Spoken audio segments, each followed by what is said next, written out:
दोस्तों, उत्तरी अमेरिका महाद्वीप में एक देश है कनाडा।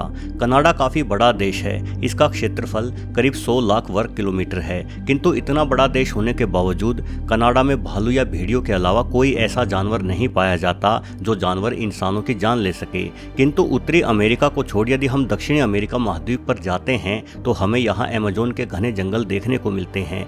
अमेजोन के ये जंगल क्षेत्रफल के मामले में कनाडा का सिर्फ 60% ही है, किंतु यहाँ पर इंसानों की जान ले सकने के काबिल जानवरों की संख्या को गिन पाना भी मुश्किल है। आखिर ऐसा क्यों है? भला क्यों अमेजोन के जंगल करोड़ों वर्षों से धरती के सबसे खूंखार जीव तैयार कर रहे हैं? ऐसे कौन से राज इन जंगलों में छुपे बैठे हैं जिनकी वजह से यहाँ रहने वाले इंसान जहाँ संख्या में बेहद कम और पिछड़े हुए हैं, वहीं यहाँ रहने वाले जानवर जीव जगत के सबसे कामयाब जानवर कहे जा सकते हैं। चलिए आज के वीडियो में इसी बारे में जानने की कोशिश करते हैं।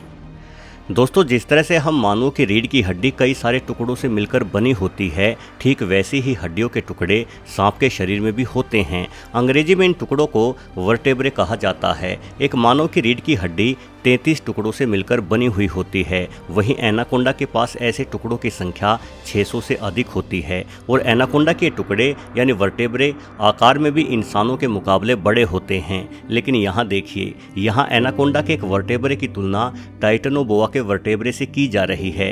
आप साफ तौर पर देख सकते हैं कि टाइटनोबोआ का वर्टेब्रा एनाकोंडा की तुलना में कई गुना अधिक बड़ा है, जिससे अंदाजा हो जाता है कि वास्तव में टाइटनोबोआ नाम का यह सांप कितना बड़ा हुआ करता था। वर्तमान में लुप्त हो चुका यह भयंकर सांप कभी कोलंबिया में अमेजोन के वर्षा वनों में ही पाया जाता था। माना जाता है कि एक टाइटनोबोआ सांप 1 टन से भी अधिक भारी हो जाता था और अपनी कुंडली में लपेटकर ये डायनासोरों तक को मार डालता था। हालांकि भले ही टाइटनोबोआ विलुप्त हो गया, किंतु एनाकोंडा आज भी अमेजोन के वर्षा वनों में मौजूद है। ये सांप वर्तमान समय में सांपों की सबसे भारी प्रजाति के रूप में जाना जाता है। एक एनाकोंडा आसानी से 200 किलो से अधिक भारी हो जाता है और ये सांप काफ़ी बड़े जानवरों को अपना शिकार बनाते हुए देखा जा सकता है।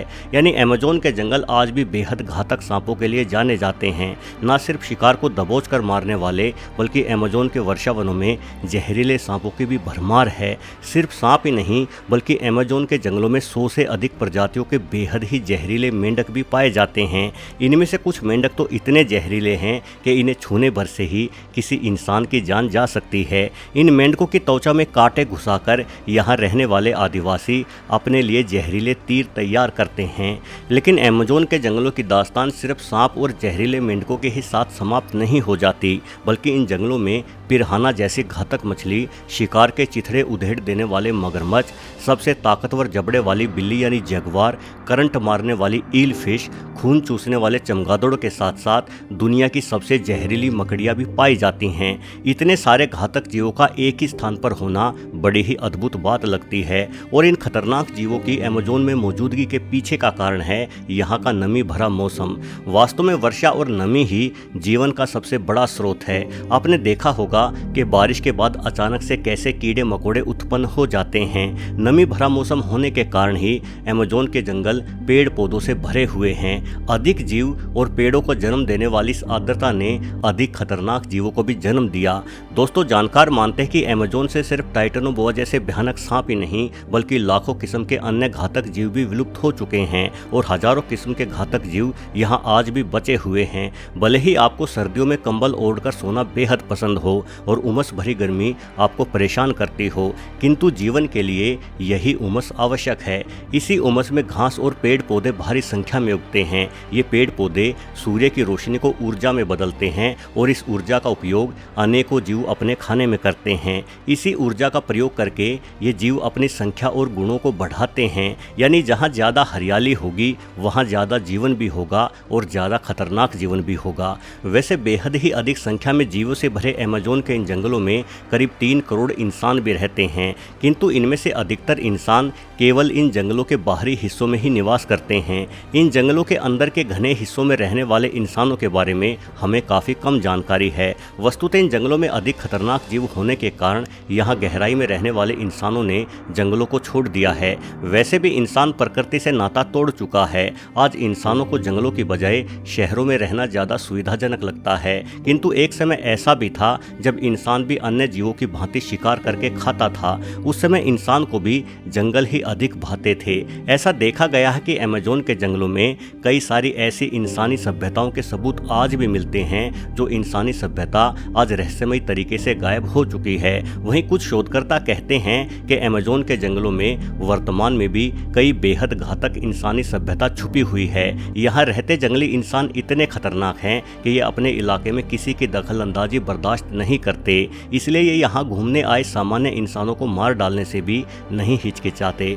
वास्तव में इन घने जंगलों में इंसानों की खोजबीन करना एक कठिन काम है। पिछले वर्ष लेजर तकनीक से यहाँ खोजबीनें की गई तो करीब 11 लुप्त हो चुकी इंसानी सभ्यताओं के बारे में पता चला। इन प्राचीन सभ्यताओं में केवल झोपड़ियाँ ही नहीं थी, बल्कि यहाँ रहने वाले इंसान बड़े समुदाय बनाकर रहते थे। अमेज़न में प्राचीन नहरों और जलाशयों से बने जटिल जल प्रबंधन के बुनियादी ढांचे भी देखे जा सकते हैं। साथ ही यहाँ पिरामिडों जैसी अनेकों संरचनाएं भी खोजी जा चुकी हैं। हालांकि आज इन निर्माणों के सिर्फ खंडहर ही शेष बचे हैं, लेकिन घने जंगलों के बाहर बने गांव अमेज़न के जंगलों और इंसानों के बीच वर्तमान समय में भी एक कड़ी को जोड़े हुए हैं। दोस्तों, हमारी पृथ्वी पर हर ओर इतनी हरियाली नहीं है, बल्कि यहाँ सूखे रेगिस्तान और बंजर भूमि दूर दूर तक फैली हुई है। किंतु वैज्ञानिकों का मानना है कि यदि हमारा ग्रह 10% और अधिक बड़ा होता तो शायद पूरी पृथ्वी ही अमेज़न जैसे हरे भरे जंगलों से भरी होती, क्योंकि पृथ्वी के बड़ा होने से पृथ्वी का गुरुत्वाकर्षण बल भी अधिक होता, जिस कारण हमारा वायुमंडल और भी ज़्यादा सघन बन जाता और हमारे ग्रह पर बारिश भी अधिक मात्रा में होती। यानी फिर कहीं रेगिस्तान और बंजर भूमि होती ही नहीं, बल्कि अमेज़न जैसे घने वन पूरी पृथ्वी को घेर लेते। वर्तमान में अमेज़न जैसी हरियाली कहीं नहीं है। इन जंगलों को धरती के फेफड़े कहा जाता है, क्योंकि पूरी दुनिया में मिलने वाली ऑक्सीजन का 20% हिस्सा अमेज़न के पेड़ों द्वारा ही निर्मित किया जा रहा है। लेकिन अमेज़न के वर्षावन भी हमेशा से इतने घने नहीं थे। यहाँ की मिट्टी पर हुए अध्ययन बताते हैं कि किसी समय में ये धरती पेड़ों की बजाय रेत और पत्थरों से अटी हुई थी। यदि हम पृथ्वी के भौगोलिक इतिहास पर नजर डालें तो पृथ्वी भी कई प्रकार के बदलावों से गुजरी है। एक समय था जब हमारे सभी महाद्वीप जुड़कर एक विशाल महाद्वीप बनाते थे, जिसे पेंजिया नाम दिया गया है। इस अकेले विशालकाय महाद्वीप को चारों ओर से समुद्रों ने घेर रखा था। समुद्री किनारे जहां भारी बारिश के प्रभाव में रहते थे, वहीं इस महाद्वीप के मध्य का हिस्सा सदैव सूखे की चपेट में ही बना रहता था। इस विशालकाय महाद्वीप के विखंडित होने से ही पृथ्वी के अलग अलग हिस्सों पर अलग अलग मौसम बने। साउथ अमेरिका महाद्वीप दोनों ओर से समुद्रों से घिर चुका था और बढ़ते गर्म मौसम की वजह से यहाँ हर समय भारी बारिश और नमी का मौसम बना रहने लगा। इस नमी भरे मौसम की वजह से ही करीब 5 करोड़ साल पहले अमेज़न के जंगलों की निर्माण प्रक्रिया पूरी हुई।